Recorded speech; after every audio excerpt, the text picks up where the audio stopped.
नमस्कार दोस्तों, आपके अपने फेवरेट यूट्यूब चैनल पर आपका स्वागत है। मैं सुरेश कुमार एक बार फिर से आपके साथ। दोस्तों आज बात करेंगे वर्कशॉप कैलकुलस साइंस के 4th सेमेस्टर की।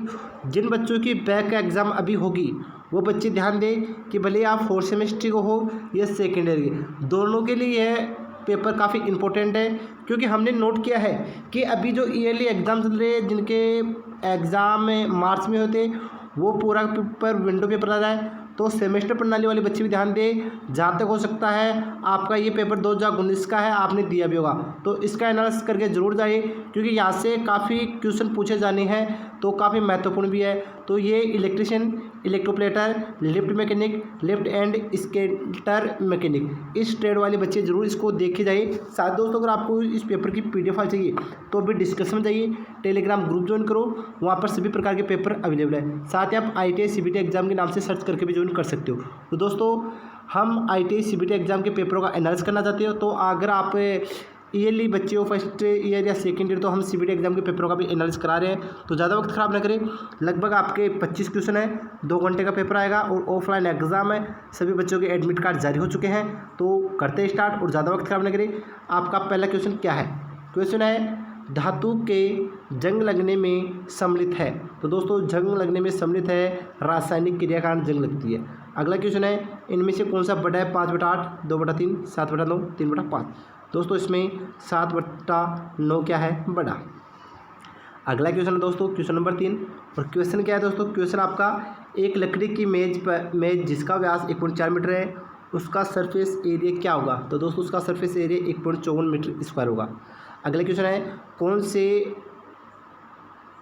फ्रूस्टम का वक्र सतह क्षेत्रफल CS क्या होगा, जिसका बड़ा व्यास 12 सेमी है और छोटा व्यास 6 सेमी है, तो झुकी हुई ऊंचाई 14 सेमी है। तो दोस्तों, यह आपने सर से क्लियर करना है, क्योंकि इसका मैं क्लियर नहीं कर सकता, और अगर मैं आंसर मिलेगा तो मैं लास्ट में आपको जरूर बताऊंगा। क्वेश्चन नंबर 5 है दोस्तों, बिंदु 3 और 4 को किस चतुर्थांश में अंकित किया जाता है? दोस्तों, इसको चतुर्थांश 3 चतुर्थांश में किया जाता है, तो राइट आंसर C। अगला क्वेश्चन है बिंदु A कोष्टक 2 8 B 3 - 3 कोष्टक, फिर C है 2 और 3 को किस चतुर्थांश में अंकित किया जाए? दोस्तों, इसको फर्स्ट स्टेट और सेकंड स्टेट चतुर्थांश में किया जाता है। अगला क्वेश्चन है दोस्तों, यदि अशोक 8% वार्षिक दर से 10,000 रुपये जमा करता है, तो साल के अनुसार सामान्य ब्याज और समय संबंध का टेबल क्या होगा?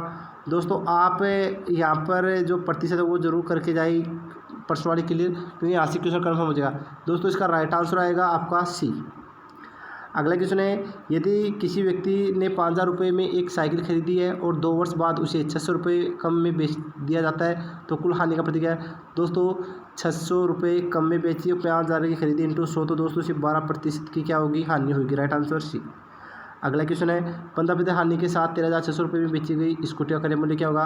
तो दोस्तों, यहाँ पर हानि 15% है, तो 100 में से 15 की तो 85 बच गई, तो 85 बराबर 13,600 हो गई, तो 1% बराबर होगा 13,600 बटा 85 इंटू 100। तो दोस्तों, इसको हल करेंगे तो इसका राइट आंसर होगा 16,100, यानी B राइट आंसर होगा। अगला क्वेश्चन है दोस्तों, यदि दुकानदार कोई वस्तु 10% की छूट पर बेचता है और फिर भी उसे उस वस्तु को 450 रुपये बेचने पर उसे 20% का लाभ प्राप्त होता है, तो वस्तु का अंकित मूल्य क्या होगा?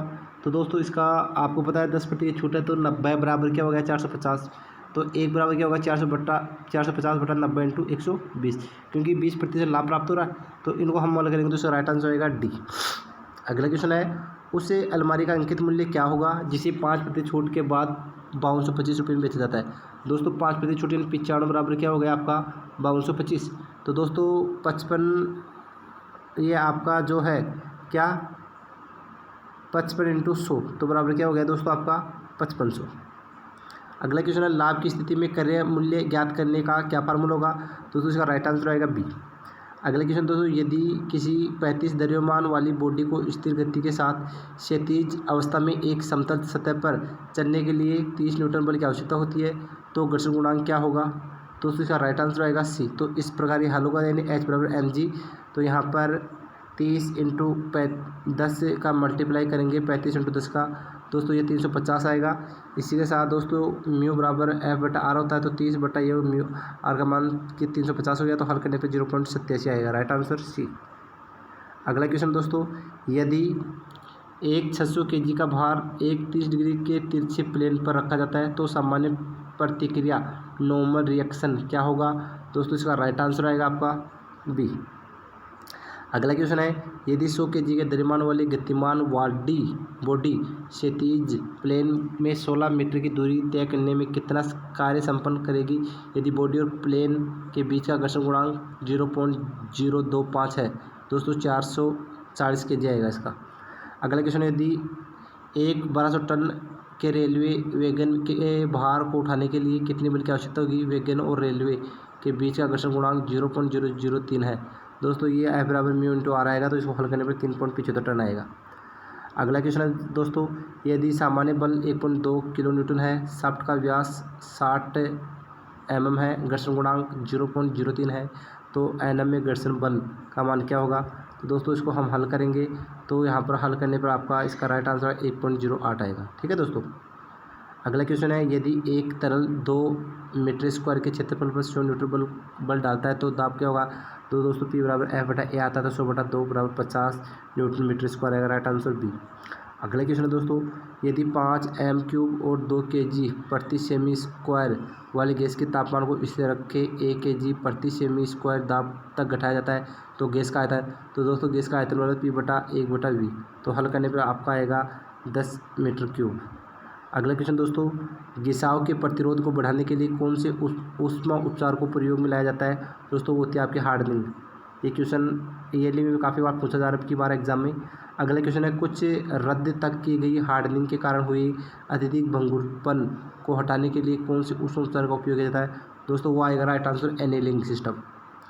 अगला क्वेश्चन दोस्तों, यदि P और Q दो बल 60 डिग्री के कोण पर झुके हुए तो परिणामी बल क्या है? दोस्तों परिणामी बल का सूत्र हो गया R² बराबर P² + Q² + 2PQ cos theta. दोस्तों इसको हल करने पर इसका राइट आंसर आएगा 64.37 न्यूटन। अगला क्वेश्चन है दोस्तों, यदि 1.5 किलो न्यूटन का क्षैतिज केबल बल और 2100 न्यूटन का लंबवत बल एक टेलीफोन के दूरों पर कार्य करता है तो परिणामी बल क्या होगा?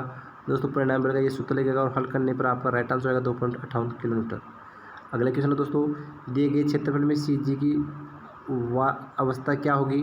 तो दोस्तों इसका राइट आंसर आप जरूर हल करना, अपने सर से पूछना क्योंकि ये क्लियर नहीं हो पाएगा।